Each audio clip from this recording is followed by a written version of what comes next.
Hi dear students, welcome you in English class. Today I am going to explain you chapter 2nd of Honeydew book, The Tsunami. First of all, introduction of the chapter. A tsunami is a very large and powerful wave caused by earthquakes under the sea. One such calamity hit several countries on 26 December 2004. The worst affected parts were Thailand and parts of India, such as the Andaman and Nicobar Islands and the Tamil Nadu coast. In the tsunami, some 150,000 people died, but animals suffered very few casualties. Perhaps they had sensed the earthquake and they ran to safer and higher places. This lesson recounts a few stories of bravery and intelligence when the tsunami hit Andaman and Nicobar Islands and Thailand. Tsunami, जैसा कि नाम है आपके chapter का tsunami, तो tsunami क्या होता है? सुनामी होती है एक पानी की बहुत तेज, बहुत पावरफुल वेव्स जो आती हैं और उनका रीज़न होता है अर्थक्वेक। ऐसी ही एक सुनामी आई थी 26 दिसंबर 2004 के अंदर, जिसने कि बहुत ज़्यादा तबाही मचाई थी दूसरे देशों में भी और इंडिया के अंदर में भी। उससे सबसे ज़्यादा अफेक्टेड जो एरियाज़ थे वो थे थाईलैंड, और जो पार्ट्स ऑफ इंडिया थे वो थे Andaman and Nicobar islands and दूसरा था तमिलनाडु कोस्ट। इस सुनामी के अंदर लगभग 150,000 लोग मारे गए थे, लेकिन एनिमल्स को ज़्यादा नुकसान नहीं हुआ था। इसका रीज़न माना जाता है कि जो एनिमल्स के पास जो सेंस की जो पावर होती है, मतलब उनको वो पहले से जो उनको सेंस हो जाता है, फील हो जाता है, तो उनको अर्थक्वेक पहले से फील हो गया था और उस वजह से जो एनिमल्स थे वो हायर प्लेसेस में, सेफर प्लेसेस के अंदर वो जो जानवर थे वो चले गए थे, इसलिए जानवरों को कम हानि हुई थी। दिस लेसन, ये जो चैप्टर है इसके अंदर बहुत सारी स्टोरीज़ एक साथ ली गई हैं और वो स्टोरीज़ आपको ब्रेवरी, साहस के बारे में बताएंगी, इंटेलिजेंस के बारे में बताएंगी कि सुनामी ने जब हिट किया था अपने देश को, अपने कंट्री को, वो इस वर्ल्ड को, तब लोगों ने कैसे खुद को भी बचाया और दूसरे लोगों की भी मदद। Now the summary of the chapter. First story is of igneous, who was the manager of a cooperative society in Kachal. In tsunami, Ignatius, the manager of a cooperative society in Kachal, lost two of his children, wife and father-in-law. As he did not sense the tremors, nor did he get alarmed by the tremor, he could only save the three children that were with him when the wave hit them. ये जो पहली कहानी है ये है igneous की, जो कि मैनेजर था एक कोऑपरेटिव सोसाइटी कचल के अंदर, और जो उसकी वाइफ थी वो मतलब होता है कि जो उसकी वाइफ थी वो उठती है एक दिन 6 बजे, क्योंकि उसको कुछ हल्का फुल्का अर्थक्वेक फील होता है। तो इग्निशियस जो था वो केयरफुली जो उसका टेलीविज़न था उसको नीचे रख देता है, टेबल से ग्राउंड के ऊपर रख देता है, जिससे कि अगर वो गिरकर टूटे नहीं, और जो फैमिली थी, वो जो कंप्लीट फैमिली थी वो जल्दी से बाहर चली जाती है। When the tremor stopped, they saw the sea rising in the chaos and confusion. Two of his children caught hold of the hands of their mother's father and mother's brother and rushed in the opposite direction. He never saw them again. His wife was also swept away. Only the three other children who came with him were saved. जो trimmers जो होते हैं जब रुकते हैं, trimmers means होता है अ slide shake, मतलब अर्थक्वेक बोल सकते हो आप। जब ट्रिमर्स जब रुकते हैं तो वो देखता है कि जो पानी की जो थी, जो लहरें थी, जो वेव्स थी वो बढ़ती जा रही थी। तो उस भीड़ भाड़ के अंदर, उस कन्फ्यूज़न के अंदर कन्फ्यूज़ हो जाता है, और जो उसके साथ जो दो बच्चे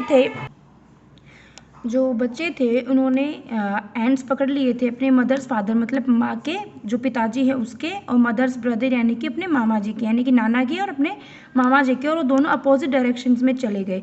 अब जो इग्निशियस था उन्होंने कभी भी वापस अपने उन दोनों बच्चों को और अपनी वाइफ को नहीं देखा था। वो बचा पाया था सिर्फ किसी और 3 बच्चों को जो उनके साथ थे, उसने उन 3 बच्चों को बचा लिया था। ये थी फर्स्ट स्टोरी इग्निशियस की जो थी। Now the second story is of Sanjeev, who was a policeman, he managed to save himself, his wife, and his daughter from the waves. He then jumped into the water to rescue his cook's wife, but they were both swept away.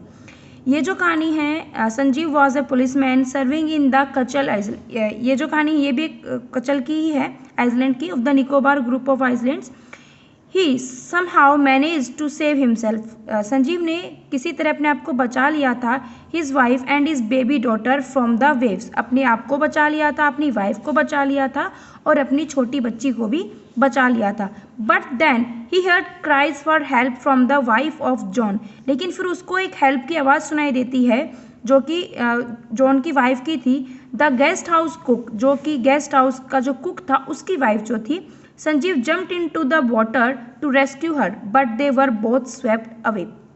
जो संजीव था वो पानी के अंदर कूदता है उनको बचाने के लिए, लेकिन बदकिस्मती से वो दोनों ही बहकर चले जाते हैं. स्वेप्ट अवे मतलब बहकर चले जाना. Now the third story is of about मेघना and अल्माज. 13-year-old Meghna was swept away along with her parents and 77 other people. She spent 2 days floating in the sea holding on to a wooden door. एक 13 साल की लड़की है जिसका नाम मेघना है, वो भी बहकर आ गई थी अलॉन्ग विद हर पेरेंट्स, अपने माँ बाप के साथ, एंड 77 अदर पीपल, और 77 और दूसरे लोगों के साथ. मतलब वो थे, उसके पेरेंट्स थे और 77 और लोग थे. She spend 2 days floating in the sea. उन्होंने पूरे 2 दिन पानी पर तैरते हुए निकाले थे. Holding on to a wooden door. उसने कोई एक तख्ता सा जो था लकड़ी का, वो उसके हाथ लग गया, उनके हाथ लग गया था और वो उसके ऊपर चढ़ गए थे. आप लोग सभी जानते हो woods always float on water. जो लकड़ी होती है वो हमेशा पानी के ऊपर तैरती है. 11 times she Shaw relief helicopters overhead. उसने 11 बार अपने सिर के ऊपर से रिलीफ हेलीकॉप्टर को, यानी कि जो रेस्क्यू करने के लिए जो टीम होती है उसके हेलीकॉप्टर को अपने सिर के ऊपर से जाते हुए देखा था. But they did not see her. लेकिन उन्होंने उसको नहीं देखा. She was brought to the shore of a wave and was found walking on the she shore in a days. वो अपने खुद ही जो थी वो शी शोर तक पहुँचे थे, एंड जो उसको आज भी वहाँ पर देखा जाता है ना. Same story same time Almaz Javed, जो कि एक 10 साल का लड़का था. Almaz Javed was 10 years old. She was a student of Carmel convent in Port Blair where her father had a petrol pump. Her mother राहिला's home was in Nancowry Island. The family had gone there to celebrate Christmas. उसी time पर same कहानी है अल्माज जावेद की, जो कि एक 10 साल का लड़का था, लड़की थी. She was a student of Carmel convent. और वो लड़की थी कार्मेल कॉन्वेंट स्कूल की, जो कि पोर्ट ब्लेयर के अंदर था. Where her father had a petrol pump. जहाँ पर उसके फादर का एक पेट्रोल पम्प था. हर मदर राहिला's home was in Nancowry house island. उनका जो घर था वो नैनकोरी आइसलैंड पर था. The family had gone there to celebrate Christmas. अब जो फैमिली यहाँ पर आई थी वो आई थी क्रिसमस को सेलिब्रेट करने के लिए. When the tremors came early in the morning the family was sleeping. Almaz father saw the sea water recede. He understood that the water would come rushing back with great force. He woke everyone up and tried to rush them to a safer place. जब tremors सुबह जल्दी ही आ गए थे, मतलब जो earthquake था वो सुबह जल्दी ही आ गया था, जैसा कि आपने पिछली कहानी में देखा था कि सुबह 6 बजे ही वो जो अर्थक्वेक था वो आ गया था. तो जब अल्माज के जो फादर थे वो सो रहे थे और वो अचानक से उठे, तो उन्होंने देखा कि जो पानी की जो लहरें थी, जो सी वाटर था, वो पीछे की तरफ जा रहा था. अब वो अचानक से समझ गए थे कि ये जो पीछे जा रहा है ये उतनी ज़्यादा फोर्स के साथ वापस से आएगा. और वो कहीं ना कहीं मतलब उनको पता चल गया था जो सर्कमस्टेंसेस होने वाली थी उनके बारे में. तो उसने सबको जगाया और वो जल्दी से एक सेफर प्लेस पर पहुंच गए. As they ran her daughters was hit on the head by something and he fell down. As they ran, her grandfather was hit on the head of something and he fell down. Her father rushed to help him. Then came the first giant wave that swept both of them away. जैसे कि वो भाग रहे थे तो जो उसके grandfather थे उसके ऊपर जो पानी की जो लहरें थी उन्होंने आके हिट किया और जिसकी वजह से वो नीचे गिर गए।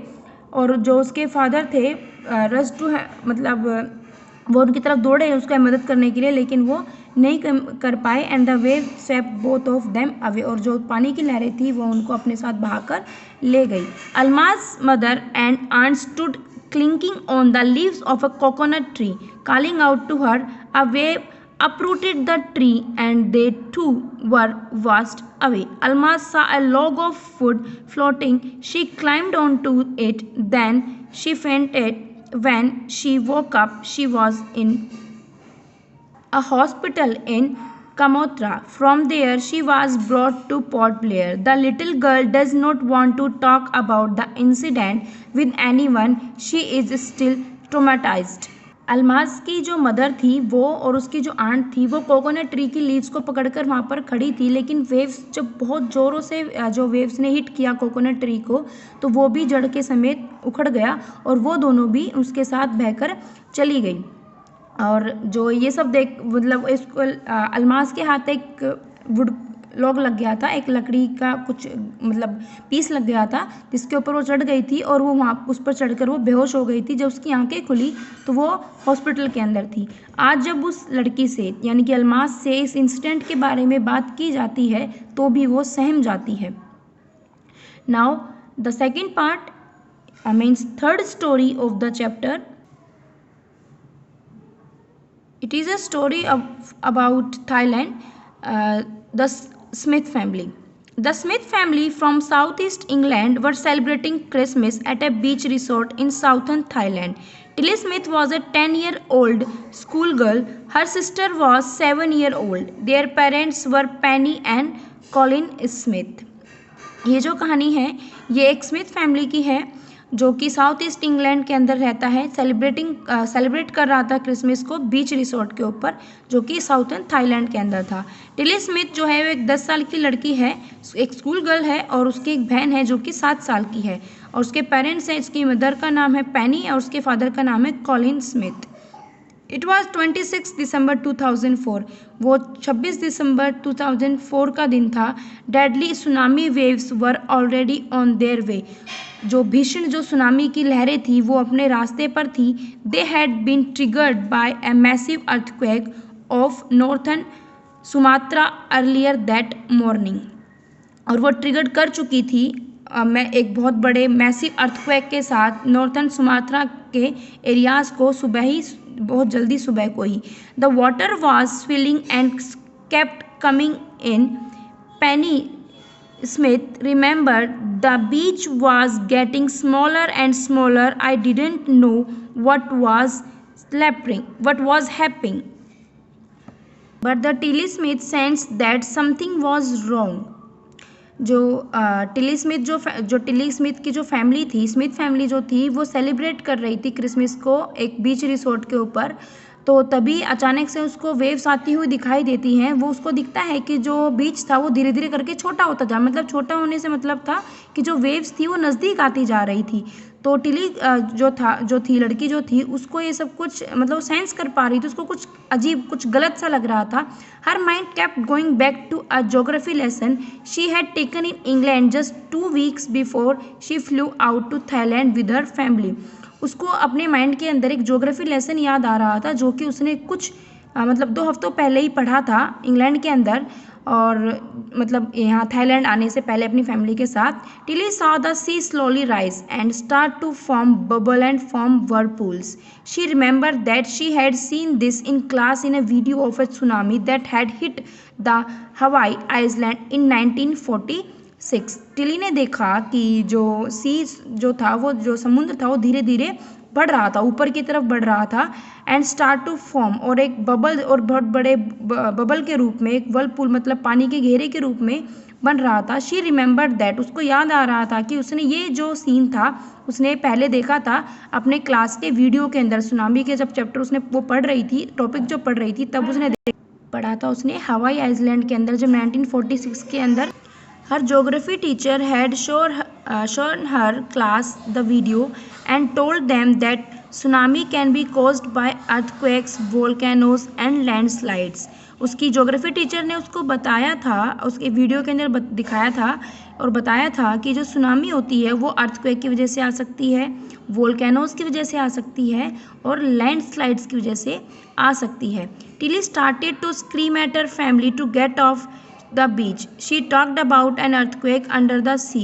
She got more and more hysterical, said her mother Penny. I didn't know what a tsunami was, but seeing my daughter so frightened, I thought something serious must be going on. Tilly ने जो Tilly थी वो डरने लग गई थी और अपनी फैमिली की तरफ देखने लग गई थी और उसको अर्थक्वेक के बारे जो उसकी मदर थी उसे सुनामी के बारे में कुछ भी नहीं पता था, लेकिन अपनी बेटी की मतलब डरी हुई कंडीशन को देखकर उसको लग रहा था कि यहाँ कुछ मतलब सीरियस है और हमें यहाँ से जाना चाहिए। Tilly's parents took her and her sister away from the beach to the swimming pool at the hotel. A number of other tourists also left the beach with them. Then it was as if the entire sea had come out after them. I was screaming, "Run!" Tilly के जो parents थे उन्होंने अपनी बेटी को और दूसरी जो लड़की थी उसको दोनों को लिया और जो स्विमिंग पूल था होटल का उसकी तरफ चले गए। उनके पीछे पीछे और लोग भी जो थे वो आ गए, क्योंकि जो टिली थी उसने चिल्लाया था कि भागो, और उसकी आवाज़ सुन के जो बाकी के जो और बीच पर जो लोग थे वो भी उनके पीछे पीछे आ गए थे। The family took refuge in the third floor of the hotel. The building withstood the surge of 3 tsunami waves. If they had stayed on the beach, they would not have been alive. तो जो family थी वो third floor पर उसने hotel पर जो room ले रखा था वो नीचे ही रहे, वहाँ बीच से आ गए लेकिन नीचे ही रहे। दे वुड नो, क्यों नहीं पता था ऊपर जाना और बीच पर रहना दोनों ही उनके लिए सेफ नहीं था। The Smith later met other tourist who had lost entire families thanks to Tilly and her geography lesson. They had been forward. Tilly went back to her school in England and told her classmates her terrifying tale. जो Smith था वो बाद में बाकी tourist के साथ जो थे उनसे मिला जिन्होंने अपनी पूरी फैमिली को खो दिया था, और उन्होंने टिली को थैंक्स किया और उसके ज्योग्राफी लेसन को कि जिसकी वजह से उसने उनको पहले से वार्न कर दिया और वो लोग बच पाए। अब जब टिली इंग्लैंड वापस जा गई है तो वो अपने जो दोस्त हैं, अपने जो क्लासमेट्स हैं, उनको अपनी इस डरावनी इस भयानक कहानी के बारे में बताती है। Before tsunami in India and Sri Lanka, while the domestic animals fled to safety, elephants ran for higher grounds, dogs refused to go outdoors, flamingos abandoned their low-lying breeding areas as they seemed to know what was about to happen. Tsunami के आने से पहले ही India के अंदर और श्रीलंका के अंदर domestic animals को कुछ फील होने लगा था। वो अपनी सेफ्टी के लिए भाग रहे थे उधर उधर। एलिफेंट जो थे वो हायर ग्राउंड्स के ऊपर जा रहे थे, डॉग जो थे वो बाहर जाने के लिए मना कर रहे थे, और जो बाकी जो जानवर थे वो भी मतलब उनकी हरकतें अजीब थी। जो डेली उनका रूटीन था उसके अपोजिट वो चीज़ें कर रहे थे। मतलब उनको पहले से फील हो गया था कि सुनामी जो थी यानी कि जो भी डिज़ास्टर जो था वो होने वाला था उसके बारे में उनको पहले से ही फील हो गया था। It is believed that animals either possesses a sixth sense or have more acute hearing that helps them to hear or feel earth's vibration. Near about 150,000 people were killed in tsunami in a dozen countries, but not many animals were reported dead. ये माना जाता है कि जो animals होते हैं उनके पास एक सिक्स सेंस होती है और मतलब एक हियरिंग जो कैपेसिटी होती है वो इंसानों के बदले ज़्यादा होती है। वो फील कर सकते हैं उसके अंदर जो वाइब्रेशंस होती हैं उनको। इस लगभग 150,000 जो लोग थे उसमें सुनामी के अंदर मारे गए थे, और डजन कंट्रीज़ लगभग 12 dozen means total quantity of 12 countries के समथिंग जो थे वो कंट्रीज़ मतलब तबाह हो गए थे। और लेकिन ज़्यादा जानवर जो थे उनकी कोई रिपोर्ट नहीं आई थी मरने की, मतलब ज़्यादा जानवरों को कोई भी हार्म नहीं हुआ था। So this is the chapter. The theme of the chapter is the story tells incidents of bravery of people saving others' lives. It talks about loss of families and the pain felt by those left behind, trauma of the incident and how it mentally affected children. It also emphasizes on the sixth sense of animals who could sense the tsunami coming and stayed indoors and ran away from the beach. The theme is of tsunami and how it affects people living along the coastal regions. So this is the summary of the chapter. Thank you.